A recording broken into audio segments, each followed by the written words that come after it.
हयात अपने बाबा जान के सामने खड़ी थी। चेहरे पर नाराजगी और आंखों में बचपने से भरी जिद थी। बाबा जान, अब लाला को समझाइए, वो मुझे बाहर खेलने से क्यों मना कर रहे हैं। 15 साल की मासूम हयात ने कमर पर हाथ रखकर अपना विरोध जताया, जबकि रिजवान साहब ने अपनी लाडली बेटी को प्यार भरी नज़रों से देखा और मुस्कुराते हुए बोले, मेरी लाडो परी, लाला सही कह रहे हैं, अब तुम बड़ी हो रही हो और सारे गांव वाले भी यही कहते हैं कि हयात अब बड़ी हो गई है। लेकिन तुम तो अब भी बच्चों की तरह बाहर खेलती रहती हो। ये तुम्हारी इज्जत का सवाल है और तुम्हारी इज्जत के साथ परिवार की इज्जत भी तो जुड़ी हुई है ना। और सबसे बड़ी बात, मेरी प्यारी सी बिटिया रानी, वो तुमसे बहुत प्यार करते हैं, इसलिए तुम्हारी चिंता में परेशान हो जाते हैं। अपने बाबा जान की बात पर हयात ने मुंह बना लिया और गुस्से से बोली, नहीं बाबा जान, मैं घर में कैद होकर नहीं बैठ सकती। मेरा दम घुटता है, मैं जाऊंगी बाहर, खेलूंगी भी अपनी सहेलियों के साथ। आप लाला को समझाइए, आप मेरे बाबा जान हैं। वो मेरे बाबा जान नहीं, वो मेरे लाला हैं और सिर्फ लाला ही रहेंगे। उसने नाक फुलाकर अपनी बात पूरी की और पैर पटकते हुए अपने कमरे में चली गई, जबकि रिजवान साहब अपनी मासूम सी बेटी की जिद देखकर बस मुस्कुराकर रह गए थे। अभी थोड़ी देर पहले मुस्तकीम काम से वापस आया तो उसने हयात को अपनी सहेलियों के साथ बाहर उछल कूद करते देखा था। ये नज़ारा उसे बिल्कुल पसंद नहीं आया। वो तुरंत वहां पहुंचा और हयात को डांटकर अंदर ले आया। तब से हयात गुस्से से भरी बैठी थी। अब अपने बाबा के सामने उसका धैर्य जवाब दे चुका था। हयात, जो कि सिर्फ 15 साल की एक बेहद खूबसूरत लड़की थी, अपनी उम्र से कहीं ज़्यादा मासूम और प्यारी लगती थी। उसकी बड़ी बड़ी आंखें और लंबे काले बाल उसके चेहरे की खूबसूरती को और बढ़ा देते थे। गांव वाले अक्सर कहते थे कि वो किसी परी जैसी लगती है। वो अपने बाबा की लाडली और अपने भाइयों की जान थी। पूरे गांव में उसे परी कहा जाता था। हर घर में उसका जिक्र होता, क्योंकि हर कोई उससे स्नेह करता था। हयात थी ही इतनी प्यारी कि हर दिल उसकी मासूमियत और हंसी का दीवाना हो जाता, और इससे बढ़कर वो अपने परिवार की जान थी। यही प्यार और सुरक्षा की भावना थी जिसके कारण उसके भाई मुस्तकीम ने उसे बाहर खेलते देख डांटा था। वो अपनी बहन को हर बुरी नज़र से बचाना चाहता था। हयात भले ही अभी बचपन की दहलीज पर थी, लेकिन उसकी खूबसूरती और मासूमियत ने उसे पूरे गांव में खास पहचान दी थी। उसकी हंसी और मासूम हरकतें सबको पसंद थीं। लेकिन अब जब वो बड़ी हो रही थी तो वो उसकी हिफाजत करना चाहता था। इतवार का दिन था और सब घर में मौजूद थे। छुट्टी का दिन होने की वजह से हयात ने भी बाहर जाने की हिम्मत न की थी। वो जानती थी मुस्तकीम के गुस्से का सामना करना आसान नहीं। बेशक वो उससे बहुत प्यार करता था, लेकिन उसका गुस्सा उसके प्यार पर भी भारी पड़ता था। हयात जानती थी कि मुस्तकीम का हुक्म टालना मुमकिन नहीं। वो अपने बाबा के पास बैठी दुनिया जहान की बातें कर रही थी। उनकी बातों में हंसी खुशी का माहौल था। अचानक दरवाजे पर जोरदार दस्तक हुई तो दोनों चौंक गए। हयात की अम्मी नूर बेगम भी कमरे से बाहर आ गईं। दस्तक की तीव्रता से चिंता महसूस हो रही थी। रिजवान साहब दरवाजे की तरफ बढ़े।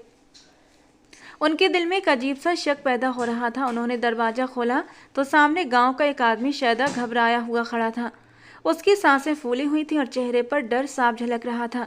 रिजवान भाई, मुस्तकीम ने बड़ी हवेली के लड़के को मार दिया है, शैदा ने घबराए हुए लहजे में कहा। अब आप लोगों में से कोई नहीं बचेगा।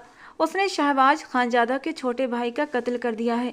मुस्तकीम तो गया, अब आप लोग भी अपनी खैर मनाइए। या अल्लाह, अब हमारे गांव पर कहर टूटेगा। आपके लड़के ने हमारी ज़िंदगी बर्बाद कर दी, क्योंकि बड़ी हवेली वाले अब अपना कहर गांव वालों पर बरसाएंगे। ये कहकर शैदा तेजी से वहां से चला गया। रिजवान साहब शैदा की बातें सुनकर सन्न रह गए। वो अब इस बात से जमे खड़े थे। उनके दिमाग में ढेरों सवाल घूम रहे थे, लेकिन जुबान से एक शब्द भी नहीं निकला। मुस्तकीम ने ये क्या कर दिया? क्या शैदा जो कह रहा था वो सच था? क्या सच में मुस्तकीम ने बड़ी हवेली के लड़के की जान ले ली? ये ख्याल उनके दिलो दिमाग में गूंज रहा था। पीछे खड़ी हयात और नूर बेगम की हालत भी कुछ अलग न थी। उनकी आंखों में डर और दिलों में बेबसी थी। तीनों पर जैसे स्तब्धता छा गई थी और भय के कारण उनके चेहरे का रंग सफ़ेद पड़ चुका था। शहबाज खानजादा गांव का सरदार और गद्दी का वारिस, जिसका दबदबा पूरे इलाके में था। उसके भाई का कत्ल कोई मामूली बात नहीं थी। पूरे गांव में एक डर की लहर दौड़ गई थी। रिजवान साहब की आंखों में आंसू थे। उनके कदम लड़खड़ाने लगे। मुस्तकीम ने ये क्या कर दिया? उन्होंने खुद से सवाल किया, लेकिन कोई जवाब नहीं मिला। नूर बेगम की हालत भी कुछ अलग न थी। वो गहरी सांसें ले रही थी, जैसे हवा के बिना दम घुट रहा हो। या अल्लाह, क्या हमारी ज़िंदगी अब बर्बाद हो जाएगी? उनके होंठों से बेख्तियार ये दुआ निकली। हयात, जो हमेशा शरारतों में मशगूल रहती थी, आज खामोश खड़ी थी। उसकी मासूमियत आज किस डरावने सच के आगे फीकी पड़ गई थी। रिजवान साहब को समझ नहीं आ रहा था कि मुस्तकीम कहाँ है। ये सवाल उनके दिल को चीर रहा था। उन्होंने अपने होश संभालने की कोशिश की और नूर बेगम की तरफ देखा, जो खामोशी से दीवार का सहारा लिए खड़ी थी। हमें मुस्तकीम को ढूंढना होगा। उन्होंने खुद को मजबूत करने की कोशिश की। गांव के लोग, जो अब तक इस खबर से बेखबर थे, जल्दी ही इस हादसे की खबर सुनकर रिजवान साहब के घर की ओर आने लगे। हर कोई जानता था शहबाज खानजादा का गुस्सा क्या कयामत ला सकता है। गांव के माहौल में एक अजीब सी घुटन थी, जो हर बीतते लम्हे के साथ बढ़ती जा रही थी। हयात, जो अपनी मासूमियत और सादगी के लिए पूरे गांव में जानी जाती थी, आज खामोशी से खड़ी थी। उसके खूबसूरत मासूम चेहरे पर डर के बादल छा गए थे। बड़ी बड़ी आंखें, जो हमेशा चमकती रहती थीं, आज आंसुओं से भरी हुई थीं। वो अपने भाई के लिए दुआ करने लगी कि किसी तरह ये मुसीबत उनके घर से दूर हो जाए। घर में हर तरफ खामोशी थी, लेकिन इस खामोशी में गहरी बेचैनी छुपी हुई थी। रिजवान साहब, नूर बेगम और हयात, तीनों के दिलों में एक सवाल गूंज रहा था, अब क्या होगा? समय का पहिया धीरे धीरे चल रहा था, लेकिन गांव के माहौल में एक बेचैनी थी। मुस्तकीम को तलाश किया जा रहा था, मगर वो कहीं नहीं मिल रहा था। शहबाज खानजादा ने अपने आदमियों को हुक्म दिया कि मुस्तकीम को हथकड़ी लगाकर पेश किया जाए, मगर मुस्तकीम घर में होता तो मिल जाता। रिजवान साहब ने हाथ जोड़ दिए थे और हयात अपनी माँ के पीछे छिपकर कांप रही थी। वो ये समझने से कासिर थी कि उसके घर पर ये कयामत क्यों टूट पड़ी है। पूरा गांव उनके खिलाफ हो चुका था और वजह भी गंभीर थी। मुस्तकीम ने किसी और का नहीं, बल्कि शहबाज खानजादा के छोटे भाई का खून किया था, जिसे शहबाज अपना बेटा मानता था। गांव के सरदार के भाई का कोई मामूली बात नहीं थी। पंचायत 2 दिन बाद बुलाई गई और गांव वाले फैसले के इंतजार में थे। पंचायत के लिए चारपाइयां बिछा दी गईं और लोगों की भीड़ जमा हो चुकी थी। रिजवान साहब, नूर बेगम और हयात वहां पहुंच चुके थे। सबकी नजरें उस रास्ते पर जमी थी जहां से शहबाज खानजादा की गाड़ियां आने वाली थीं। हयात अपनी बड़ी बड़ी आंखों से डरी हुई ये मंजर देख रही थी। उसे यकीन नहीं हो रहा था कि उसका भाई ऐसा अपराध कर सकता है। रिजवान साहब भीतर ही भीतर जल रहे थे। वो मुस्तकीम को पकड़कर खुद सजा देना चाहते थे। उन्होंने कई बार मुस्तकीम को समझाया था कि अपने गुस्से पर काबू रखे, लेकिन मुस्तकीम ने कभी उनकी बात नहीं मानी थी। हमेशा वो गुस्से का शिकार रहता था और आज उसका अंजाम सबके सामने था। थोड़ी देर और भी थी कि अचानक 4 गाड़ियां पंचायत के पास आकर रुकीं। देखते ही देखते उन गाड़ियों से कई गार्ड हथियार लिए बाहर निकले और सबसे कीमती काली गाड़ी से 28 साल का मर्दाना पर्सनालिटी का पैकर शहबाज खानजादा नीचे उतरा। उसने सफ़ेद शलवार कमीज पहनी हुई थी और गले में मर्दाना चादर डाली हुई थी। वो मर्दाना वकार और शान का जीता जागता नमूना था। उसे देखकर किसी शहजादी का ही गुमान हो रहा था। चेहरे पर उदासी थी, लेकिन आंखों में इंतकाम की आग जल रही थी। बाल बिखरे हुए थे और कपड़ों पर सिलवटें पड़ी थीं। जो हमेशा खुद को संवार कर रखता था, आज बहुत बिखरा हुआ नजर आ रहा था। जैसे ही शहबाज पंचायत के दायरे में दाखिल हुआ, सभी लोग सम्मान में खड़े हो गए। उसने एक नज़र पूरे मजमे पर डाली और फिर नूर बेगम के पास डरी सहमी खड़ी हयात को देखकर एकदम चौंक गया।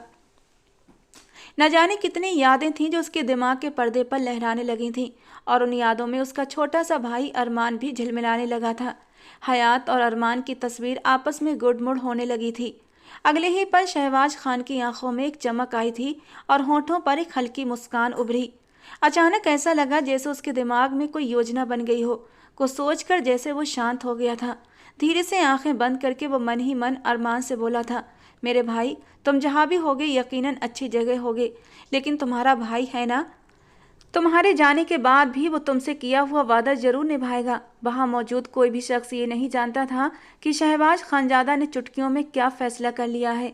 शहबाज खानजादा पंचायत के बीचों बीच पहुंचकर अपनी सबसे ऊंची जगह पर बैठते हुए गुस्से से भरी आवाज में ऐलान करते हुए बोला, पंचायत शुरू की जाए। उसके शब्दों की गूंज से जैसे पूरा माहौल हिल गया था। उसके हुक्म पर पंचायत की कार्यवाही फौरन शुरू हो गई। रिजवान साहब अचानक खड़े हुए और शहबाज के कदमों में गिर गए। उनकी आंखों में आंसू थे, आवाज़ कांप रही थी और उनके शब्द जैसे टूटकर बाहर आए थे। हमने कुछ नहीं किया सरदार, हम बेगुनाह हैं। हम तो बस एक छोटे से किसान हैं जो सुकून की ज़िंदगी गुजार रहे थे। हमारा कोई कसूर नहीं। जिसने आपके भाई को मारा वो तो पहले ही भाग चुका है। हम आपको रोकने वाले कौन होते हैं? उसके साथ जो करना है कर लीजिए। जो गुनाह उसने किया है उसकी सजा तो मैं खुद भी अपने हाथों से उसको देना चाहता हूँ, इसीलिए मैं आपको उसे सजा देने से नहीं रोकूंगा। रिजवान साहब की इल्तिजा ने पूरी पंचायत में गमगीन खामोशी फैला दी। वो रो रहे थे और उनकी आवाज़ में इतनी बेबसी थी कि हर कोई उनकी तकलीफ महसूस कर रहा था। हयात ने अपनी नम आंखों से अपने पापा को देखा। शहबाज खानजादा ने रिजवान साहब की बातों को सुना और एक पल के लिए आंखों में गहरा क्रोध भरकर उनकी ओर देखा। उसकी आंखों में इतना गुस्सा था, ऐसा लग रहा था जैसे वो किसी को भी आसानी से तबाह कर सकता हो। उसने गुस्से से भरे हुए लहजे में जवाब दिया, तुम क्या चाहते हो? हम क्या करें? क्या हम अपने भाई का खून ऐसे ही बह जाने दें? नहीं रिजवान साहब, ऐसा नहीं हो सकता। तुम्हारी बातें सुनकर मैं दिल को नरम कर सकता हूँ, लेकिन जब तक मेरे भाई का कातिल नहीं पकड़ा जाता मैं चैन से नहीं बैठूंगा। शहबाज की आवाज़ तेज होती जा रही थी और उसका गुस्सा उसकी पूरी पर्सनालिटी में घुल चुका था। मैंने फैसला कर लिया है, जब तक मुस्तकीम नहीं मिलेगा तब तक तुम्हारी बेटी हयात मेरे साथ रहेगी। उसके शब्दों में इतनी सख्ती थी कि पूरी पंचायत में सन्नाटा छा गया। सबकी निगाहें शहबाज पर जमी थीं और उसकी बात सुनकर हर कोई चौंक गया था। शहबाज ने आगे कहा, अभी इसी वक्त तुम्हारी बेटी का निकाह मुझसे किया जाएगा ताकि महरम और ना महरम की बात ही ख़त्म हो जाए और ये लड़की मेरे काबू में आ जाए। मैं इसे अपनी बीवी बनाऊंगा। जब तुम्हारी बेटी मेरी कैद में पल पल तड़पेगी तब तुम्हें और तुम्हारे बेटे को एहसास होगा तुम कितनी बड़ी गलती कर चुके हो। मरने वाले पर उनका परिवार जल्दी ही सब्र कर लेता है, लेकिन जीते जागते लोगों की तकलीफ सहन नहीं कर पाता, और यही तकलीफ मैं तुम लोगों को देना चाहता हूँ। इस ऐलान ने सभी को चौंका दिया था। खून के बदले खून, जो इस गांव की एक पुरानी परंपरा थी जो हमेशा शहबाज खानजादा के उसूलों के खिलाफ रही थी, आज वही इंसान इस रस्म के जरिए अपनी मर्जी से लड़की को अपनी बीवी बनाना चाहता था। ये बात पंचायत में मौजूद हर इंसान के लिए हैरानी का कारण बन गई थी। रिजवान साहब एक बार फिर रोकर गिड़गिड़ाने लगे, सरदार ये आप क्या कह रहे हैं? ये तो बड़ी ही मासूम है। मेरी बेटी अभी बहुत कम उम्र है। आप तो हमेशा इस रस्म के खिलाफ रहे हैं, फिर आज ये क्या कर रहे हैं? उनकी आवाज़ कांप रही थी। उनके दिल में ये डर पहले से था कि पंचायत कहीं बनी का फैसला न सुना दे, मगर उन्हें उम्मीद थी शहबाज खानजादा इस रस्म के खिलाफ है, इसलिए उनकी बेटी को कुर्बान नहीं किया जाएगा। मगर उन्हें ये नहीं पता था जो शख्स पाबंदियां लगाता है, जब वो खुद उन्हें तोड़ने पर उतर आए तो सब तबाह कर देता है, और यही आज उनके साथ हो रहा था। हमें माफ़ कर दीजिए शहबाज जी, हम बेगुनाह हैं, हमने कुछ नहीं किया। नूर बेगम जो इस पूरी स्थिति में बेचैन खड़ी थी, उनका हाल भी कुछ कम नहीं था। आंखों में आंसू थे और वो कांपती हुई आवाज़ में बोली, सरदार खानजादा, हम आपसे एक इल्तिजा करते हैं, हमारी बेटी को बख्श दीजिए, हमें इस जिल्लत और रुसवाई से बचा लीजिए। वो बच्ची अभी नादान है, उसे कुछ समझ नहीं है, वो हमारे लिए बहुत कीमती है, आप उस पर ये जुल्म मत कीजिए सरदार। नूर बेगम की आवाज़ में इतना दर्द था कि वहाँ मौजूद किसी भी इंसान का दिल बेपरवाह नहीं रह सकता था। दूसरी तरफ हयात का चेहरा दर्द से सफ़ेद पड़ चुका था। वो कांप रही थी। उसकी आंखों में ऐसा खौफ था जैसे वो किसी भी वक्त बेहोश हो जाएगी। आंखों में गहरी बेचैनी थी, हाथ थरथरा रहे थे और वो अपनी माँ के पीछे छिपने की कोशिश कर रही थी, मगर उसके अंदर बसे डर से कोई बच नहीं सकता था। उसे एहसास हो चुका था अब उसका वजूद कभी भी शहबाज की मिल्कियत बन सकता है। वो सोच रही थी, क्या मुझे इस जुल्म का सामना करना पड़ेगा? क्या मेरी ज़िंदगी की सबसे बड़ी तकलीफ़ यही होगी? पंचायत में हर तरफ खामोशी छा गई थी। सबकी नज़रें हयात और शहबाज खानजादा पर जमी थीं। वो लम्हा इतना भारी था जैसे वक्त ने भी खुद उसका साथ छोड़ दिया हो, लेकिन रिजवान साहब और नूर बेगम का विरोध बेकार गया। पंचायत में शहबाज खानजादा की बात को अहमियत दी गई और तुरंत ही निकाह के इंतजाम कर दिए गए। जो लड़की कल तक सबको हंसाती थी, आज जारो कतार रो रही थी और अपने भाई को शिद्दत से याद कर रही थी। मगर उस मासूम को ये नहीं पता था, अगर उसका भाई अभी यहाँ पर आ भी गया तो सिर्फ मौत ही उसका मुकद्दर बनेगी। पंचायत का माहौल गमगीन और बोझिल था। पूरे मैदान में अजीब सी खामोशी थी, जैसे हर शख्स का दिल जोरों से धड़क रहा हो और हर नज़र शहबाज खानजादा और हयात पर टिकी हो। हयात की आंखों में खौफ था और दिल तेजी से धड़क रहा था। शरीर के हर हिस्से में एक अजीब सी सिहरन दौड़ रही थी। वो अपनी माँ के करीब खड़ी थी, पूरी तरह से कांप रही थी, दिमाग भटक रहा था। दिल में हजारों सवाल थे, मगर जुबान से एक भी लफ्ज़ नहीं निकल रहा था। वो सोच रही थी, क्या मैं इस गंदी रस्म का हिस्सा बनने जा रही हूँ? क्या मेरे लिए कोई उम्मीद बाकी नहीं बची? शहबाज खानजादा, जो हमेशा खुद को सही और समझदार समझता था, आज कैसी बेरहमी का मुजाहरा कर रहा था। उसकी आंखों में इंतकाम की चमक थी, लेकिन चेहरे पर बेजारी भी थी, जैसे उसे इस काम में कोई खुशी नहीं मिल रही हो। वो पंचायत के बीच में आकर खड़ा हो गया और फिर उसने रिजवान साहब और नूर बेगम की तरफ एक ठंडी नज़र डाली, जिनकी आंखों में बेबसी और गम साफ नजर आ रहा था। आज ही तुम्हारी बेटी का निकाह मुझसे होगा, शहबाज खानजादा ने ऊंची आवाज में कहा, और उसकी आवाज़ इतनी सख्त थी कि सुनने वालों के दिलों में चुभ गई। उसने हयात की तरफ देखा, जिसकी आंखों में दुनिया भर का डर भरा हुआ था। उसके लिए ये लम्हा सह पाना मुश्किल हो रहा था, जैसे उसकी रूह उसके जिस्म से जुदा हो रही हो। पंचायत के बुजुर्गों ने सर झुका लिया और फौरन ही निकाह की रस्म शुरू हो गई। एक बुजुर्ग मौलवी साहब ने कुरान की आयतें पढ़नी शुरू कर दी, लेकिन हयात के दिल की धड़कनें उन अल्फाजों में घुल चुकी थीं। उसकी आंखों में एक और डर की लहर दौड़ गई।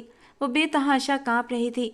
शहबाज खानजादा ने अपनी जगह पर खड़े होकर हल्का सा झुककर दस्तखत किए और फिर हयात ने कांपते हाथों से साइन कर दिए थे। निकाह मुकम्मल होते ही शहबाज खानजादा ने रिजवान साहब की तरफ देखा और ठंडी आवाज़ में कहा, अब तुम्हारी बेटी मेरी बीबी है। फिर उसने हयात की तरफ देखा। बिना हालात की परवाह किए उसने हयात की कलाई पकड़ी और उसकी खूबसूरत गिरे आंखों में झांकते हुए कहा, वेलकम टू हेल। ये कहते ही उसे ज़बरदस्ती घसीटते हुए अपनी गाड़ी की तरफ ले जाने लगा, जबकि हयात एक छोटे बच्चे की तरह रोने लगी। उसके होंठ कांप रहे थे। वो अपनी माँ की तरफ आंसू भरी आंखों से देख रही थी। उसे यकीन नहीं आ रहा था वो अपने माँ बाप से जुदा हो रही है। कल तक जो हयात गली मोहल्लों में बच्चों के साथ खेलती थी, आज वो एक सरदार की बीबी बन चुकी थी, मगर पसंदीदा नहीं, एक नापसंद और जबरन थोप दी गई बीबी, जिसकी ज़िंदगी अब सिर्फ तकलीफ और जुल्म सहते हुए गुजरने वाली थी। गाड़ी तेजी से हवेली की तरफ बढ़ रही थी और उसके अंदर गहरी खामोशी छाई हुई थी। वक्त वक्त हयात की सिसकियां उस गाड़ी में गूंज रही थीं। हयात पिछली सीट पर बैठी रो रही थी। उसके आंसू उसके गालों पर बहते जा रहे थे। उसका दिल डर और बेबसी से भरा हुआ था। उसका सुर्खो सफ़ेद चेहरा रोने की वजह से और भी लाल हो चुका था। वो हर पल यही सोच रही थी कि इस अजाब से किस तरह बच सकेगी। उसे पता था जो कुछ भी होने वाला है वो उसकी ज़िंदगी का सबसे भयानक लम्हा होगा। शहबाज खानजादा खामोशी से सामने देख रहा था, जैसे कुछ सोच रहा हो या फिर शायद कुछ महसूस ही न कर रहा हो। उसके चेहरे पर गंभीरता और बेजारी की अजीब सी झलक थी, लेकिन आंखों में एक अजीब सा खालीपन भी था। गाड़ी के पीछे 3 और गाड़ियां थीं जो गार्ड से भरी हुई थीं, बेसाए की तरह सरदार के पीछे पीछे चल रही थीं। उनके चेहरों पर भी वही सख्ती और बेरहमी थी जो उनके मालिक के चेहरे पर थी। गाड़ी आखिरकार हवेली के बड़े पोर्च में जाकर रुकी। एक झटके के साथ गाड़ी रुकते ही शहबाज ने हयात को बाजू से पकड़कर बाहर खींच लिया। हयात के कदम लड़खड़ा गए। वो तड़प कर बोली, सरदार माफ़ कर दीजिए, मैंने कुछ नहीं किया, मैं बेगुनाह हूँ। आप तो बेगुनाह को सज़ा नहीं देते, आप तो बहुत अच्छे हैं, फिर आज मुझे सज़ा कैसे दे दी। उसकी आवाज़ में बेतहाशा दर्द था, आंखों में इल्तिजा थी और लहजे में मासूमियत थी। लेकिन शहबाज ने उसकी बात को अनसुना कर दिया, क्योंकि वो जानता था अगर उसने हयात की तरफ एक बार भी देख लिया तो जो वो करना चाहता था वो किसी भी कीमत पर नहीं कर पाएगा। शहबाज ने उसे नज़रअंदाज करते हुए सीधे हवेली के बेसमेंट की तरफ कदम बढ़ाए। उसके हर अंदाज में ठंडापन झलक रहा था जो उसकी पूरी शख्सियत पर हावी था। बेसमेंट का दरवाज़ा खोलते ही उसने हयात को अंदर धकेल दिया। उसे इस बात का एहसास भी न हुआ कि इस अंधेरे बेसमेंट में वो अकेली कैसे रहेगी। वो बस जो करना चाहता था वो कर गुजरा था। सरदार प्लीज़ मुझे यहाँ से निकाल दीजिए, मैंने कुछ भी गलत नहीं किया। हयात चीख रही थी, लेकिन शहबाज ने उसकी तरफ पलटकर भी नहीं देखा। बेसमेंट की दीवारों पर घुटन सी छाई हुई थी। अंधेरे में सब कुछ धुंधला लग रहा था। हयात की चीखों से बेसमेंट की दीवारें गूंज रही थीं, लेकिन उन चीखों का कोई असर न हुआ। शहबाज ने दरवाज़ा बंद कर दिया। एक भारी सा ताला लगाकर चाबी अपनी कमीज की जेब में डाल ली। उसने आखिरी बार उस अंधेरे बेसमेंट को देखा और फिर बेरुखी से वापस मुड़ गया। बाहर निकलकर उसने एक पल के लिए आसमान की तरफ देखा। उसकी आंखें नमकीन पानियों से भर गई थीं, लेकिन उसने उन आंसुओं को छुपाने में कामयाबी पा ली। मुझे माफ़ कर देना अरमान, शायद मैं जो कुछ कर रहा हूँ तुम्हें तकलीफ़ हो रही होगी, लेकिन ये सब करना मेरी मजबूरी है। तुमसे वादा जो किया था कि मैं उस लड़की को किसी और का नहीं होने दूंगा, वो सिर्फ तुम्हारी थी और तुम्हारी ही रहेगी। मैंने उसे अपने नाम के साथ जोड़ा जरूर है, लेकिन हमेशा तुम्हारी अमानत समझकर उसकी हिफाजत करूंगा। हवेली के अंदर कदम रखते ही दादी, अम्मी जान, बाबा, चाचू, चाची सब उसके पास आ गए। उनके चेहरों पर सवाल ही सवाल थे। पंचायत के फैसले के बारे में जानने की बेचैनी उनके हर अंदाज से जाहिर हो रही थी। शहबाज, पंचायत में क्या फैसला हुआ? दादी अम्मा ने चिंता से पूछा। लेकिन शहबाज ने उन सबको नज़रअंदाज करते हुए चुपचाप अपने कमरे की तरफ बढ़ना शुरू कर दिया। उसके कदम भारी थे, लेकिन उसने किसी से कोई बात नहीं की। उसके दिमाग में वही बेसमेंट का मंजर था जहां हयात की सिसकियां अब भी गूंज रही थीं। पीछे बेसमेंट में हयात जारो कतार रो रही थी। उसके दिल में एक अजीब सी बेबसी थी। वो अपनी किस्मत पर मातम कर रही थी कि उसकी ज़िंदगी में ये सब कैसे आ गया। वो अंधेरे में बैठी अपने आंसुओं के साथ खो चुकी थी। उसकी आंखें दर्द और डर से बंद हो रही थीं और वो बस यही दुआ कर रही थी कि कोई चमत्कार हो जाए और ये अजाब ख़त्म हो जाए। लेकिन वो मासूम ये नहीं जानती थी, अब चाहे कोई भी चमत्कार हो या कोई भी कहे टूटे, वो अब कभी भी शहबाज खानजादा की कैसे रिहा नहीं हो सकती, क्योंकि वो अपनी चीज़ों को किसी और को देने का आदी नहीं था। शहबाज खानजादा अपने कमरे में खामोशी से दाखिल हुआ, दरवाज़ा बंद किया और सोफे पर गिर सा पड़ा। उसने अपना सिर सोफे की पीठ से टिका लिया और आंखें मूंद लीं, लेकिन उसे वो सुकून न मिला जिसकी उसे तलाश थी। उसकी आंखों के कोने भीगने लगे और आंसू गालों पर बह निकले। कमरे की खामोशी में उसके दिल का शोर गूंज रहा था, वो शोर जिसे सिर्फ वही सुन सकता था, जो उसे अंदर से तोड़ रहा था। सबके सामने मजबूत दिखने वाला शहबाज इस वक्त तन्हाई में अपनी कमजोरियों के साथ जारो कतार रो रहा था। उसके दिमाग में गुजरा वक्त वापस लौट रहा था। वो दिन जब अरमान उसके पास आया था, जैसे कल की ही बात हो। सुबह का वक्त था जब 20 साल का अरमान हमेशा की तरह चमकते चेहरे के साथ उसके कमरे में दाखिल हुआ था। लाला, उसने प्यार भरी आवाज़ में पुकारा था। शहबाज ने नींद में ही जवाब दिया, अरमान, सोने दो जाना। अरमान ने हंसते हुए उसका माथा चूमा और उसका हाथ पकड़कर उसे उठाया। लाला, एक बात बतानी है, एक चीज़ दिखानी है जो आपने कभी नहीं देखी होगी। उसकी खुशी उसके चेहरे पर झलक रही थी। शहबाज ने आंखें खोलीं। अरमान नीली पैंट और सफ़ेद शर्ट में सजा बेहद खूबसूरत लग रहा था। शहबाज ने प्यार से उसका चेहरा थपथपाया और पूछा, बोलो क्या बात है? अरमान ने चमकती आंखों के साथ मोबाइल उसके सामने किया। लाला, दिल को भा गई है ये लड़की। तस्वीर में हयात अपनी सहेलियों के साथ हंस रही थी। शहबाज ने हैरत से पहले अपने छोटे से भाई अरमान को देखा और फिर तस्वीर देखी और फिर संजीदा से लहजे में बोला, अरमान, ये तुम किन राहों पर चल पड़े हो? अपनी उम्र देखी है और अभी से इश्क लड़ाने चले हो? भाई, इश्क सोच समझकर तो नहीं किया जाता ना, बस हो जाता है। मेरा दिल भी इस लड़की पर आ गया है। लेकिन अरमान, तुम अभी छोटे हो और ये लड़की भी अभी बहुत मासूम और कम उम्र है। ये कोई वक्त नहीं है और ना ही कोई उम्र है तुम दोनों की शादी की। जानता हूँ लाला, लेकिन मोहब्बत करने की कोई उम्र नहीं होती। मैंने सोच लिया है जब भी शादी करूँगा इसी लड़की से करूँगा। लेकिन मैं चाहता हूँ कि ये मेरे नाम हो जाए। आप कुछ ऐसा करें लाला कि मेरी और इसकी मंगनी हो जाए। उसके बाद मैं घर वालों की बात भी मान लूँगा, पढ़ने के लिए लंदन चला जाऊँगा। तब तक मुझे ये सुकून रहेगा कि हयात मेरी है। वापस आकर मैं इससे शादी कर लूँगा। अरमान की आंखों में ढेर सारे जुगनू चमक रहे थे, जबकि शहबाज खानजादा हैरत से अपने छोटे भाई को देख रहा था, जिसकी नज़र में वो सिर्फ एक छोटा बच्चा था, आज इतना बड़ा हो गया था कि अपने फ्यूचर की प्लानिंग कर रहा था, वो भी इतनी सीरियसली। अरमान, वो तो ठीक है, लेकिन ये रिश्ता बेजोड़ नहीं है। ये तो एक मामूली किसान की बेटी है। तुम इससे शादी करना चाहते हो? अरमान ने उसके गले में बाहें डालकर कहा, लाला, आपके भाई को इश्क हो गया है। अगर इसे न पाया तो मैं जी नहीं पाऊंगा। पहली बार किसी को दिल दिया है और मुझे यकीन है आप मुझे ये खुशी ज़रूर देंगे। अरमान की मासूम मोहब्बत भरी इल्तिजा ने शहबाज के चेहरे पर मुस्कान बिखेर दी। उसने अरमान के गाल थपथपाते हुए कहा, ठीक है, ये तेरी हुई। मैं कुछ ही दिन में घर वालों से बात करके तुम्हारी और इस लड़की की मंगनी करवा दूंगा। आप खुश? लाला, आप घर वालों को मना तो लेंगे ना? अरमान की आंखों में शायद बेयकीनी थी। भाई पर विश्वास नहीं है? वादा किया है तुमसे और अपने भाई का वादा पत्थर की लकीर समझो। ये लड़की सिर्फ और सिर्फ तुम्हारी है, इसके अलावा किसी और की नहीं हो सकती, समझे? भाई की तसल्ली देने पर अरमान की खुशी की कोई इंतहा न रही। उसने चमकती आंखों से शहबाज को देखा और कहा, लाला, मैं इसे इतना खुश रखूंगा कि इसकी आंखों में कभी कोई गम ना आएगा। जैसे वो इस तस्वीर में मुस्कुरा रही है, हमेशा वैसे ही मुस्कुराती रहेगी। ये कहकर वो हंसता हुआ अपने कमरे की तरफ भाग गया था। शहबाज ने मुस्कुराते हुए उसे देखा और खुद से बोला, ये हमेशा तुम्हारी ही रहेगी अरमान। मगर ये खुशी कितनी देर तक टिक पाई शहबाज नहीं जानता था। उसकी आंखों में वही मंजर ताज़ा था जब हयात के भाई मुस्तकीम ने अरमान को मार कर भाग गया था। वो लड़की जो अरमान की मोहब्बत थी अब उसकी दुल्हन बन चुकी थी। ये सोचते ही शाहबाज के दिल पर जैसे खंजर चल गया। क्यों अरमान, क्यों चले गए सबको यूं रोता हुआ छोड़कर? तुम्हारे भाई ने वादा किया था इस लड़की को तुम्हारा बनाकर रहूंगा, लेकिन आज देखो तुम्हारी खातिर तुम्हारा भाई इस लड़की को अपने निकाह में लेकर आया है। जानते हो क्यों? वो इसलिए ताकि इस लड़की पर कोई दूसरा आकर हक न जता सके, इसे उंगली से भी न छू सके, कोई इस पर मैली नज़र न डाल सके, क्योंकि सिर्फ और सिर्फ ये लड़की तुम्हारी थी।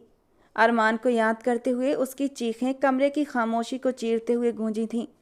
इतनी जोरदार चीख थी कि नीचे लॉन्च में बैठे हर इंसान घबरा उठा था। सब ने एक दूसरे को आंसू भरी नज़रों से देखा, क्योंकि सब जानते थे शहबाज खानजादा अपने भाई से कितनी मोहब्बत करता था। ये चीख उसके दिल का दर्द थी, उसकी बेबसी की पुकार थी। नीचे बैठे सभी लोगों ने शहबाज की चीख सुनी थी, लेकिन कोई भी ऊपर जाने की हिम्मत नहीं कर पाया था। सब जानते थे इस वक्त शहबाज को अकेला छोड़ देना ही बेहतर होगा। दादी अम्मा ने अपने आंसू पोंछे और धीरे से दुआ मांगी, या अल्लाह हमारे शहबाज को सब्र दे दे। शहबाज खानजादा ने अपने आंसू पोंछे।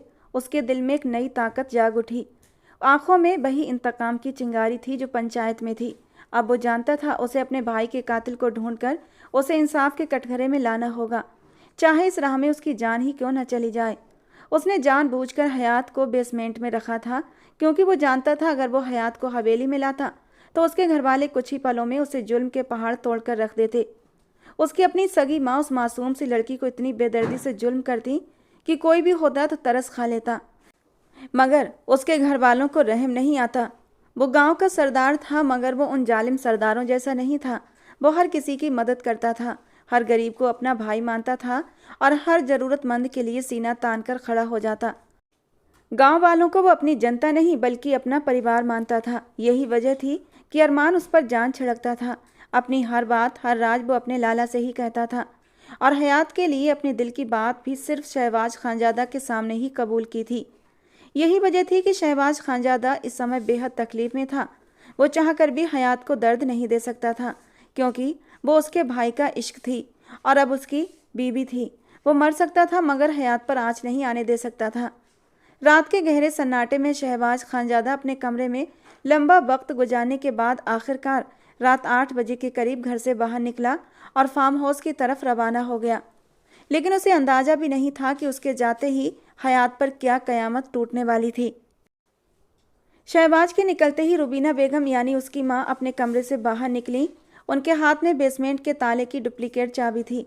नौकरों ने उन्हें पंचायत के फैसले की खबर सुना दी थी। उन्होंने अपनी चादर ठीक की और 2 नौकरानियों के साथ सीधा बेसमेंट की ओर बढ़ गईं। उनकी आंखों में एक अजीब सी चमक थी, जैसे वो कोई बड़ा कदम उठाने जा रही हों। बेसमेंट के दरवाजे पर पहुंचकर उन्होंने नौकरानी को चाबी थमाई और हुक्म दिया कि ताला खोल दिया जाए। ताले के खुलने की आवाज़ बेसमेंट में गूंजी तो हयात, जो दीवार से टिकी बेसुध बैठी थी, अचानक होश में आ गई। रुबीना बेगम ने तुरंत लाइट जलाने का हुक्म दिया। पल भर में बेसमेंट रोशनियों से भर गया। रुबीना बेगम रौब से अंदर दाखिल हुई। उनके कदमों की गूंज हयात के दिल को हिला रही थी। हयात घबराकर दीवार का सहारा लेकर खड़ी हो गई। उसके बाल बिखरे हुए थे, चेहरे पर आंसुओं के निशान साफ दिख रहे थे, आंखें सूजी हुई थीं और पूरा शरीर कांप रहा था। वो इतनी डरी हुई थी जैसे किसी बड़े तूफान के आने का इंतजार कर रही हो। रुबीना बेगम उसके बिल्कुल सामने आकर रुक गई। हयात को समझ पाती या कुछ बोलती उससे पहले ही रुबीना बेगम का एक जोरदार थप्पड़ उसके चेहरे पर पड़ा। हयात लड़खड़ा गई। रुबीना बेगम ने उसके बालों को जोर से पकड़ लिया और चीखते हुए बोली, तू क्या समझी थी? अगर तुझे इस बेसमेंट में कैद कर दिया गया तो तू बच जाएगी। मैं तुझे नहीं छोड़ूंगी। तेरे भाई ने मेरे बेटे को मुझसे हमेशा हमेशा के लिए दूर किया है। इतनी आसानी से तुझे जाने नहीं दूंगी। हयात की चीखें बेसमेंट में गूंजने लगीं। वो रुबीना बेगम के पैरों में गिरकर दया की भीख मांगने लगी। अल्लाह के लिए रहम करें, मैं बेगुनाह हूँ। मगर रुबीना बेगम के दिल में बदले की आग धधक रही थी। मार के साथ साथ हयात की चीखें और तेज होती गईं, लेकिन रुबीना बेगम को रहम न आया। जब उन्हें लगा कि अगर और मारा तो हयात सह नहीं पाएगी, तब जाकर वे रुकीं। उन्होंने हयात को बालों से खींचते हुए कहा, जब तक तुझे तड़पाऊंगी नहीं मुझे चैन नहीं मिलेगा। तेरा भाई मेरे बेटे को छीन कर भागा था, अब मैं तुझे ऐसे तड़पाऊंगी जैसे वो तड़पा था। ये कहते ही उन्होंने हयात को एक आखिरी ठोकर मारी और गुस्से में बेसमेंट से बाहर चली गईं। पीछे पीछे नौकरानियों ने बेसमेंट का दरवाज़ा बंद कर दिया। हयात ज़मीन पर पड़ी कर दर्द से करा रही थी। उसके जिस्म पर जख्मों के निशान थे, दिल में खौफ था और आंखों में आंसू। वो अपनी तकदीर पर रो रही थी। उसे नहीं पता था अभी और कितने दुख सहने बाकी थे। रात के घने अंधेरे में शहबाज खानजादा तेजी से हवेली की तरफ बढ़ रहा था। दिल में एक अजीब सी बेचैनी थी और दिमाग में बस एक ही ख्याल घूम रहा था, रुबीना बेगम ने क्या किया होगा। जब वो फार्म हाउस में बैठा सिगरेट सुलगा रहा था तभी एक फ़ोन कॉल ने उसे फ़ौरन हवेली लौटने पर मजबूर कर दिया था। उसके नौकरों ने सब बता दिया था कि मालकिन अभी अभी बेसमेंट में गई थी और वहाँ से हयात के रोने की आवाज़ें आ रही थीं। ये खबर सुनते ही शहबाज को लगा जैसे उसका दिल धड़कना बंद कर देगा। उसे ही सुनकर बहुत तकलीफ हुई थी। वो जिस चीज़ से डर रहा था वही हो चुकी थी। गाड़ी के टायरों की तेज चरमराहट के साथ वो हवेली के पोर्च में पहुंचा। बिना किसी देर के वो सीधे बेसमेंट की ओर भागा। दिल में बेचैनी बढ़ती जा रही थी। जैसे ही बेसमेंट का दरवाज़ा खुला उसकी नज़रें हयात पर पड़ी, जो ज़मीन पर सिकड़ी सिमटी बैठी थी और आंसू बहा रही थी। किसी की मौजूदगी का एहसास होते ही हयात ने अपना सिर उठाया और सामने देखा। फिर डरी हुई नज़रों से शहबाज को देखने लगी। शहबाज की निगाह उसके चेहरे के जख्मों पर गई, जहाँ चोटों और खून के निशान साफ दिख रहे थे। दिल में एक अजीब सा दर्द उठा। वो उसकी तरफ बढ़ा मगर हयात डरकर पीछे हट गई और कोने में सिमट गई। सरदार, मैंने कुछ नहीं किया, खुदा के लिए मुझे माफ़ कर दीजिए। वो हाथ जोड़कर गिड़गिड़ाने लगी। शहबाज एक पल के लिए रुका मगर फिर दोबारा आगे बढ़ा। जब वो हयात के करीब पहुंचा तो हयात डर से अपना चेहरा घुटनों में छुपा गई। तभी अचानक शहबाज ने अपना रुमाल निकाला और फिर बड़ी नरमी से उसके होंठों से खून साफ करने लगा। उसका दिल बेचैन था मगर चेहरे पर सुकून का नकाब था। हयात ने आंसू भरी नज़रों से उसकी ओर देखा। वो हैरान थी। जिससे वो डर रही थी वही उसके जख्मों पर मरहम लगा रहा था। आप तो मुझसे बदला लेने के लिए यहाँ लेकर आए थे ना, तो फिर आप मेरी मदद क्यों कर रहे हैं? हयात की आवाज़ कांप रही थी। शहबाज ने चुपचाप उसके बिखरे बालों को संवारा और उसके माथे पर हल्का सा बोसा दिया। हयात आश्चर्य और उलझन के साथ उसे देखती रही। वो कुछ कहती इससे पहले ही शहबाज ने बिना कुछ बोले उसे अपनी बाहों में उठा लिया और बेसमेंट से बाहर निकल आया। हयात अविश्वास से शहबाज के चेहरे को देख रही थी। उसे इस हरकत की उम्मीद बिल्कुल भी नहीं थी। रात की गहरी खामोशी में शहबाज उसे लेकर अपने कमरे की तरफ बढ़ा। उसकी गोद में सिमटी हयात चुपचाप उसके चेहरे को देख रही थी, जैसे उसकी आंखों में अनगिनत सवाल उमड़ रहे थे। कमरे में पहुंचकर शहबाज ने उसे सोफे पर बिठाया और खुद फर्स्ट एड बॉक्स लेकर उसके जख्मों की तरफ बढ़ा। हयात ने कांपते हाथों से शहबाज का हाथ पकड़ लिया। आप मुझ पर रहम कर रहे हैं, मगर क्यों? शहबाज ने एक पल के लिए उसकी बात सुनी, फिर धीरे से उसका हाथ छोड़ा और जख्मों पर मरहम लगाने लगा। छोटे बच्चे ज़्यादा बात नहीं करते और बड़ों की बातें आराम से मान लेते हैं, वही अच्छे बच्चे होते हैं। अभी आराम करो, सुबह बात करेंगे, उसने नरमी से कहा। मरहम लगाने के बाद शहबाज ने हयात को फिर से बाहों में उठाया और प्यार से बिस्तर पर लिटा दिया और उसके ऊपर कंबल डाल दिया। जैसे ही वो उठने लगा हयात ने उसका हाथ पकड़ लिया। आप मेरे साथ इतना अच्छा व्यवहार। शहबाज ने हल्की मुस्कान के साथ उसके होंठों पर उंगली रख दी और उसे चुप रहने का इशारा किया। कोई भी बात नहीं करनी, चुपचाप सो जाओ, तुम्हारी तबीयत ठीक नहीं है ना? ये कहते हुए शहबाज ने कमरे की लाइट बुझा दी। फिर वो खामोशी से अपने स्टडी रूम की ओर चला गया, दिल में एक तूफान लिए हुए मगर चेहरे पर वही सुकून का नकाब था। पीछे लैंप की रोशनी बुझते ही हयात भी धीरे धीरे नींद की गहराइयों में समा गई। सुबह की हल्की रोशनी ने कमरे में एक नरम सी चमक फैला दी। जब दरवाजे पर दस्तक से हयात की आंख खुली, वो घबराकर उठ बैठी। दिल में एक अजीब सी बेचैनी उठी। दरवाजे के बाहर किसी औरत की तेज आवाज़ ने उसकी घबराहट को और बढ़ा दिया। हयात ने घबराकर दरवाजे की ओर देखा कि तभी अचानक शहबाज खानजादा, जो अभी बिना शर्ट के था, अपने स्टडी रूम से बाहर आया। उसने हयात को इशारा किया कि वापस लेट जाए और खुद दरवाजे की तरफ बढ़ गया। दरवाज़ा खोलते ही सामने दादी जान खड़ी थीं, जो गुस्से से भरी नज़रों से उसे देख रही थीं। ये सब क्या है शहबाज? तुम एक कातिल की बेटी को अपनी बीवी बना रहे हो? उनकी आवाज़ में सख्ती और नाराज़गी थी।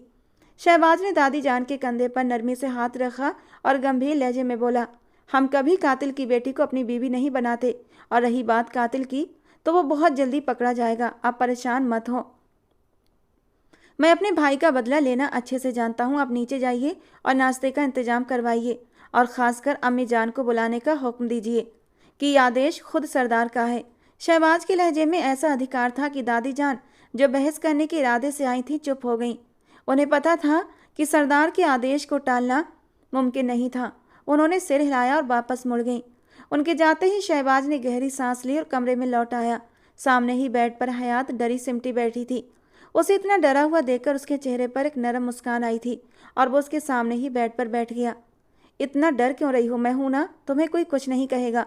चलो नीचे चलते हैं, उसने नरमी से कहा और खुद वॉशरूम चला गया। हयात उठी, मगर उसके पूरे शरीर में दर्द की लहर उठी थी। रुबीना बेगम की मार का असर उसके चेहरे हाथों पर साफ झलक रहा था। कुछ देर बाद शहबाज तैयार होकर बाहर आया। उसने काली शलवार कुर्ता और कंधे पर स्किन कलर की एक शॉल डाल रखी थी। जाओ मुंह धो लो, फिर हम नीचे चलेंगे। सबको पता चलना चाहिए कि तुम मेरी कौन हो, शहबाज ने आम से लहजे में कहा। मगर हयात का दिल जोर जोर से धड़कने लगा। उसने घबराहट छुपाते हुए वॉशरूम की तरफ कदम बढ़ाए। आईने में खुद को देखते हुए हयात ने सोचा, दुनिया में कुछ लोग बुरे होते हैं, लेकिन कुछ अच्छे भी होते हैं, और जो अच्छे होते हैं वो अपनी अच्छाई को एक नकाब में छुपा कर रखते हैं। उसके चेहरे पर एक हल्की सी मुस्कान आई थी, जैसे उसे शहबाज की शख्सियत में एक पनाह मिल गई हो। वापस आकर उसने देखा शहबाज सोफे पर बैठा उसका इंतजार कर रहा था। जैसे ही वो बाहर आई, शहबाज उठकर खड़ा हुआ और न जाने किस भावना में उसने नरमी से हयात के बिखरे बालों को संवारना शुरू कर दिया। हयात झेंप गई और धीरे से बोली, मैं खुद कर लूँगी। मगर शहबाज ने कुछ नहीं कहा। उसने खुद ही उसके बाल ठीक कर दिए और फिर उसकी कलाई पकड़कर नीचे की ओर बढ़ गया। हयात ने तुरंत अपना दुपट्टा सही किया और डाइनिंग टेबल पर जैसे ही शहबाज और हयात कमरे में दाखिल हुए, सारे घर के बड़े खड़े हो गए। हयात ने डरी हुई नज़रों से इधर उधर देखा और जब उसकी नज़र रुबीना बेगम पर पड़ी तो उसका जिस्म कांपने लगा। उसे लगा जैसे वो मौत के दरवाजे पर खड़ी हो। शहबाज ने नरमी से हयात की कलाई थामी और उसकी आंखों में देखा, जैसे यकीन दिला रहा हो कि वो यहाँ महफूज है। रुबीना बेगम की आंखें हयात पर जमी थी, मगर शहबाज के सामने कुछ कहने की हिम्मत नहीं हुई। शहबाज ने एक ठहराव भरी आवाज़ में कहा, हयात अब इस घर का हिस्सा है और कोई इसे तकलीफ नहीं देगा। उसके शब्दों से पूरे कमरे में गहरी खामोशी छा गई। हयात ने खुद को शहबाज के करीब महसूस किया, जैसे वो एक मजबूत दीवार हो जो उसके हर दर्द से उसे बचा सकती हो। गुस्से से कांपती रुबीना बेगम अचानक गुस्से से चिल्लाई, अपने भाई के कातिल की बहन को तुम इस घर का हिस्सा बना रहे हो? शहबाज, तुम्हें पता भी है कि तुम क्या कह रहे हो? उनका लहजा गुस्से से कांप रहा था। जब अचानक शहबाज की नज़रें उनसे टकराईं, उसने ठंडी मगर सख्त आवाज़ में कहा, इस वक्त आप मुझसे शहबाज खानजादा के तौर पर नहीं, बल्कि सरदार शहबाज खानजादा के तौर पर बात करें। ये मेरा हुक्म है कि हयात को इस घर का हिस्सा माना जाए। अगर किसी ने उस पर गलत हाथ उठाया, चाहे वो जायज़ हो या नाजायज़, तो मैं इस इंसान को कड़ी सज़ा दूंगा, चाहे वो मेरा बाप हो, मेरी माँ हो या फिर मेरी दादी हो। पूरा हॉल सन्नाटे में डूब गया। किसी बेगुनाह को सज़ा देना मुझे नहीं सिखाया गया। मेरे दादा ने कहा था, हमेशा इंसाफ से काम लेना, तभी उन्होंने ये गद्दी मुझे सौंपी थी। अगर ये गद्दी मुझे न दी होती तो आपके दिल में जो आता वो आप हयात के साथ कर सकती थीं, लेकिन अब आप कुछ भी नहीं करेंगी। ये कहकर उसने अपने पापा की ओर देखा जो चुपचाप खड़े थे। फिर वो अपनी जगह की ओर बढ़ा जहाँ घर का मुखिया बैठता था। उसके लिए अलग कुर्सी रखी गई थी। उसने अपने बराबर में हयात को बिठाया और ख़ुद उसके लिए नाश्ते की प्लेट लगाने लगा। सब लोग हैरान थे। शहबाज खानजादा, जिसने कभी अपनी प्लेट खुद नहीं बनाई थी, आज एक मामूली सी लड़की के लिए नाश्ता तैयार कर रहा था। हयात भी हैरान थी। वो समझ रही थी कि जिस तरह से रुबीना बेगम ने उस पर हाथ उठाया था, उसी तरह शहबाज भी उसे मारेगा, मगर ऐसा कुछ भी नहीं हुआ था। उसकी किस्मत कैसे अचानक बदल गई थी, उसे खुद यकीन नहीं आ रहा था। समय धीरे धीरे बीतता जा रहा था। मुस्तकीम की तलाश हर तरफ की जा रही थी, लेकिन हयात की फिक्र शहबाज खानजादा के लिए सबसे बड़ी प्राथमिकता थी। वो अब शहबाज के कमरे में ही रहती थी। वो उसके बेड पर सोती, जबकि शहबाज स्टडी रूम में जाकर सो जाता था। वो सुबह जाता और शाम को लौटता था। इस दौरान हयात ज़्यादातर उसके कमरे में ही रहती थी, क्योंकि उसे बहुत डर लगता था। आज भी वही एक आम सा दिन था। शहबाज डेरे पर बैठा हुआ था जब अचानक उसकी माँ का फ़ोन आया। उसने हैरानी से फ़ोन देखा। कई दिनों बाद उन्होंने उसे कॉल किया था। घर पर भी वो ठीक से उनसे बात नहीं कर पा रहा था। उसने कॉल रिसीव करके कान से लगाई तो दूसरी तरफ उसकी माँ की रोती हुई आवाज़ सुनाई दी। वो तुरंत बोली, तुम्हारी हयात, जिसे तुम इस घर का हिस्सा कहते हो, उसने तुम्हारी माँ का हाथ जख्मी कर दिया है। उसने कहा है कि वो मुझे इस घर से निकलवा देगी। उसका कहना है कि जब मेरा शौहर मेरे साथ है तो मैं कुछ भी कर सकती हूँ। तुम कहाँ हो शहबाज, वापस आ जाओ।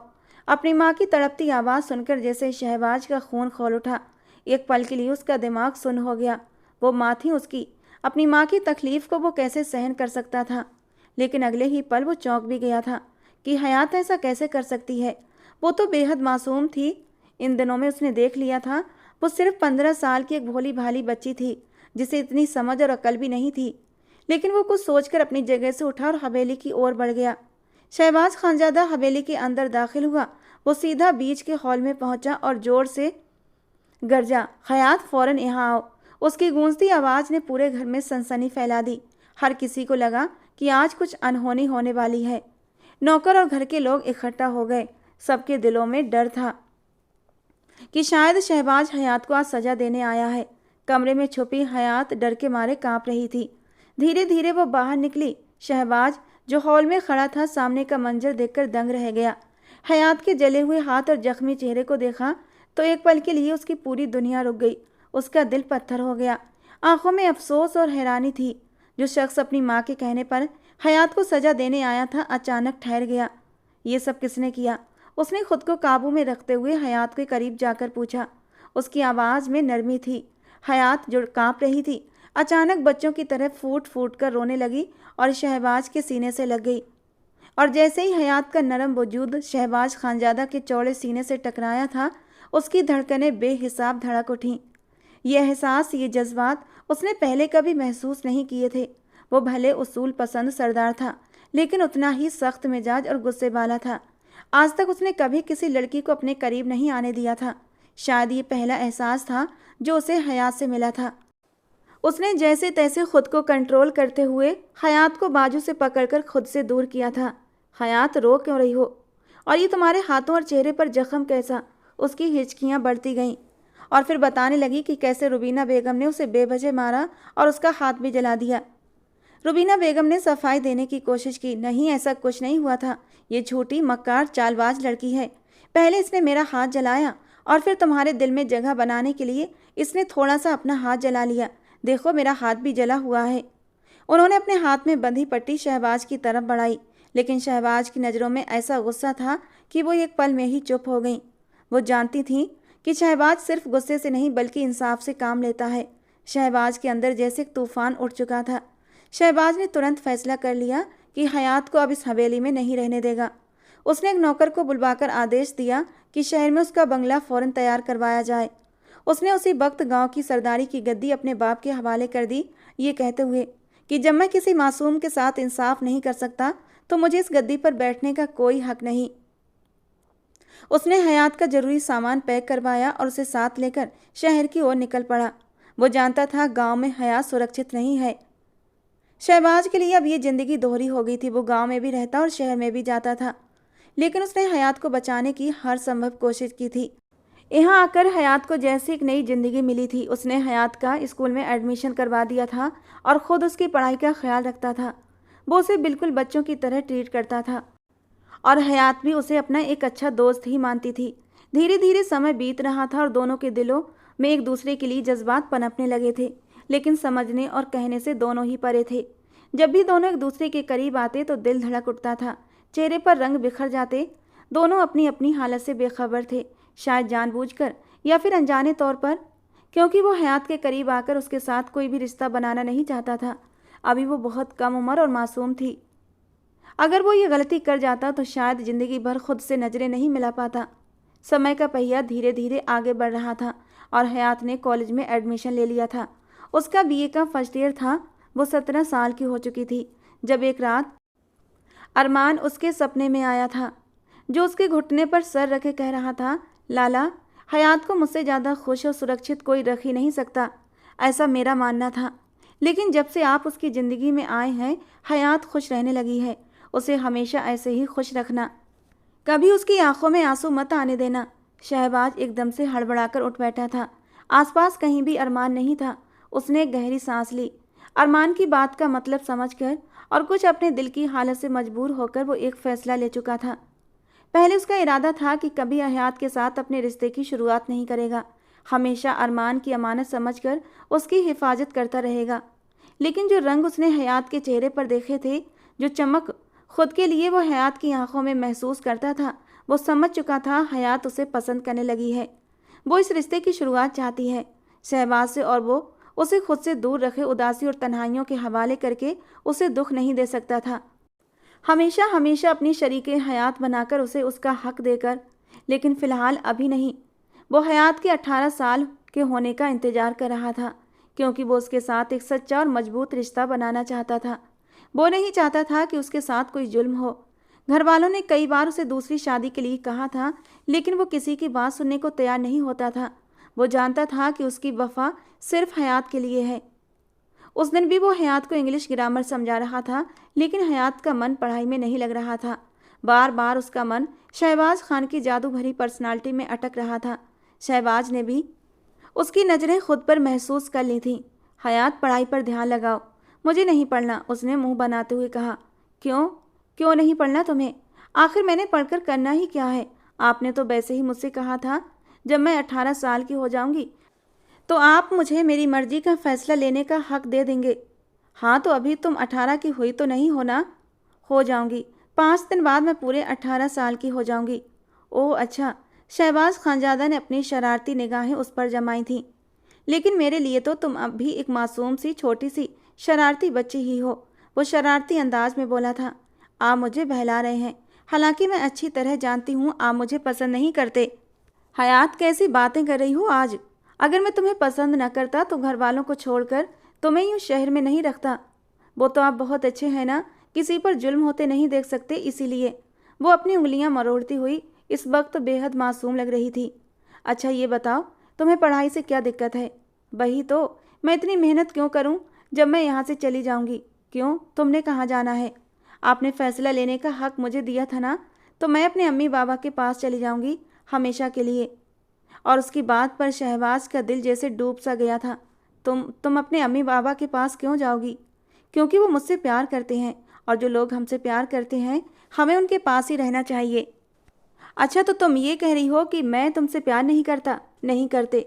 अगर प्यार करते होते तो यूँ मुझसे दूर न रहते। मैं तो आपकी पत्नी हूँ ना, भले ही हालात कैसे भी रहे थे, लेकिन आपने मुझे 3 बार कबूल किया था, पूरी पंचायत के सामने। फिर भी आप मुझसे एक दूरी बनाकर रखते हैं। मुझे अच्छा नहीं लगता। आप दूसरे कमरे में जाकर सो जाते हैं। आज वो अपने दिल की सारी बातें कर रही थी, और शहबाज ने गहरा सांस लिया था। होंठों पर एक हल्की सी मुस्कान आई थी। वो उसके कहने का मतलब समझ चुका था। मुंहजोड़ जज्बात उसके दिल में मचल रहे थे। वो उनको सुकून देना चाहती थी। शहबाज ने गहरा सांस लेते हुए अपने और उसके बीच पड़ी किताबों को समेटकर दूसरी साइड रखा था, और अगले ही पल उसकी कमर में हाथ डालते हुए उसे खींचकर अपने करीब किया था। जबकि उसकी इतनी सी संगत पर हयात का दिल जोरों से धड़क उठा था। चेहरा जज्बात की शिद्दत से लाल हो गया था। होंठ काँप कर रह गए थे। धड़कनें शोर मचा रही थीं। उसके कांपते वजूद को महसूस करते हुए शहबाज खिलखिलाकर हंस पड़ा था। अभी तो तुम्हें मेरा साथ चाहिए था, और अब इतना सा पास आने पर तुम्हारी ये हालत हो गई।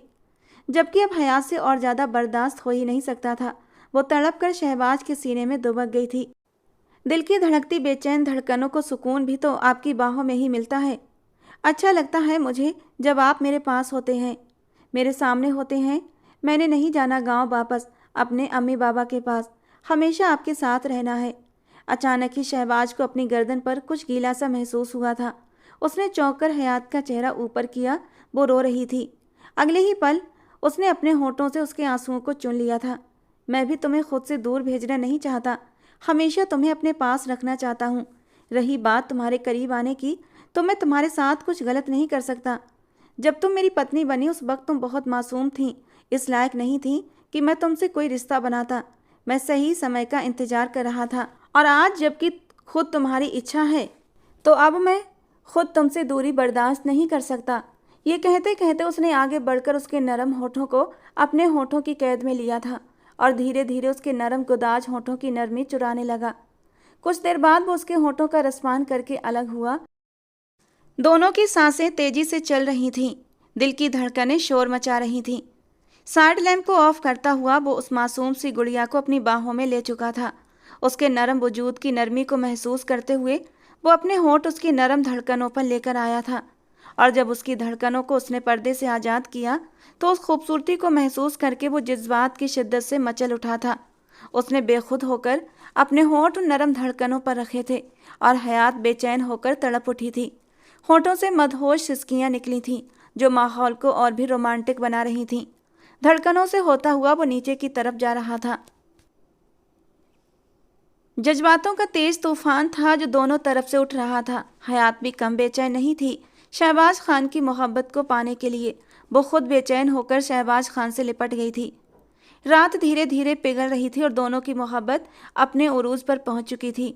उन्होंने अपने रिश्ते की नई शुरुआत की थी और बहुत ही खूबसूरत अंदाज में की थी। उसने बहुत ही प्यार से उसे छुआ था क्योंकि वो जानता था वो बहुत नाजुक है और वो उसे कोई तकलीफ देना नहीं चाहता था। और जब एक मर्द वफा करता है तो उसकी मिसाल दी जाती है। और आज शहबाज खान की संगत पाकर हयात पूरी हो चुकी थी। उसके तड़पते दिल को सुकून मिला था और शहबाज खान जो पिछले 3 सालों से हयात से दूरी बनाते हुए रोज एक नई आजमाइश का शिकार होता था, आज उसमें समाकर सुकून पा चुका था। शहबाज खानजादा ने अपनी वफा की मिसाल कायम कर दी थी। वो हयात के लिए एक रहबर बन गया था, एक साया जो हर दुख दर्द से उसे बचाने का इरादा रखता था। शहबाज खानजादा ने आखिरकार मुस्तकीम की तलाश छोड़ दी थी क्योंकि वो शख्स को क्या सजा देता जो इंसान कहलाने के लायक ही नहीं था। उसे पता था कि मुस्तकीम जानता था कि उसकी बहन बर्बाद हो चुकी है, लेकिन फिर भी वो वापस नहीं आया, इसीलिए उसने उसको माफ़ कर दिया था। शहबाज हर शुक्रवार को अरमान की कब्र पर जाता था। वहां बैठकर बताता कि उसने हयात को सुरक्षित रखा है और बहुत खुश भी रखा है। वो उसके घर में है और अब बहुत सुकून से है। वो उसकी कब्र के पास बैठकर हर छोटी बड़ी बात करता था। शहबाज को खुद नहीं पता था कि ये हयात के लिए क्या थी, लगन थी, मोहब्बत थी या कुछ और, लेकिन अब वो हयात को अपने दिल में कैद कर चुका था और वो अपनी चीज़ें किसी को नहीं देता था। और फिर हयात उसकी बीवी थी, भला वो उसे खुद से दूर कैसे कर सकता था। वो हयात को उसके माँ बाप से मिलवाने भी ले गया था। ये 3 साल हयात के माँ बाप ने किस तरह गुजारे थे ये वही जानते थे। हालांकि फ़ोन पर हयात के अपने माँ बाप से बात होती रहती थी, लेकिन उन्हें विश्वास ही नहीं होता था कि बदले के तौर पर ले जाने वाला इंसान उनकी बेटी के साथ अच्छा व्यवहार भी कर सकता है। लेकिन जब उन्होंने अपनी आंखों से हयात को शहबाज खान के साथ खुश देखा तो उनके दिलों में सुकून उतर गया था। शहबाज खान के घर वालों ने भी दिल पर पत्थर रखकर हयात को अपनी बहू स्वीकार कर ही लिया था और हयात के लिए तो बस शहबाज खान का प्यार ही काफ़ी था जो उस पर टूट कर बरस रहा था। तो दोस्तों, आज की हमारी ये कहानी आपको कैसी लगी ज़रूर बताना। पसंद आई हो तो प्लीज़ लाइक करना। रोज़ एक नई कहानी सुनने के लिए हमारे चैनल को सब्सक्राइब जरूर करना। मिलते हैं दोस्तों अगली किसी नई रोमांटिक कहानी के साथ।